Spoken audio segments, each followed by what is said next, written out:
మూడు రాజధానులు అని చెప్పేసి దెబ్బతిన్న వైఎస్ జగన్మోహన్ రెడ్డి గారు 11 సీట్లు గెలుచుకొని ఇప్పుడు ఆ 11 సీట్లను కూడా గాలికి వదిలేసేసి అసెంబ్లీకి వెళ్ళట్లేదు ఆయన.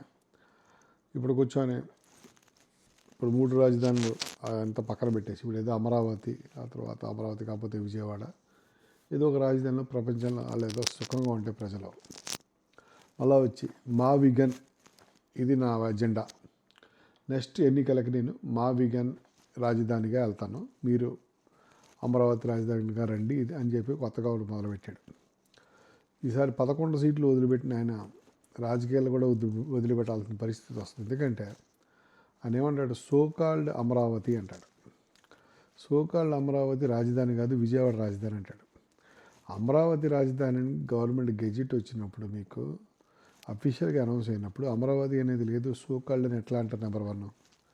రేపొద్దున మీకు ఎగ్జామ్ పేపర్ ఇచ్చారనుకోండి, మీరు ఏదో సివిల్స్కి తిరిగి వెళ్ళారు, ఆంధ్రప్రదేశ్ రాజధాని ఏది అని మీకు ఆప్షన్స్ ఇస్తే అమరావతి, విజయవాడ, సోకాల్డ్ అమరావతి అని 3 ఉంటాయి.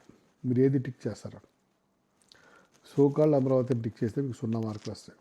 అమరావతి అని టిక్ చేస్తే మార్కులు వస్తాయి. విజయవాడ అని టిక్ చేస్తే 0. సో దయచేసి మీకు ఉన్న నాలెడ్జ్ని అప్డేట్ చేసుకోండి. ఇంకోటి, ముద్రగడ పద్మనాభం అంత్యక్రియలకు వెళ్ళిపోయి మీరు సీఎం జగన్ అని అనిపించుకోవటం మీ యొక్క ఫ్రస్ట్రేషన్కి, మీకున్న దిగజారుడుతనానికి కూడా అది ఒక ఉదాహరణగా ఉంది. ఎందుకంటే ఒక మనిషి చనిపోయినప్పుడు, అంత గొప్ప నాయకుడు, అక్కడ ఆయన పేరు మీద జోహార్లు చెప్పాలి కానీ మీ పేర్ల మీద జోహార్లు చెప్పించుకోవడం చాలా తప్పు. మీరు పోగొట్టుకున్న కాపు ఓట్లు ఏవైతే పవన్ కళ్యాణ్ గారు కన్సాలిడేట్ చేశారో ఆ కాపు ఓట్లు ఏరుకునే ప్రయత్నంలో ఇట్లాంటి పనులు చేయటం చాలా తప్పు.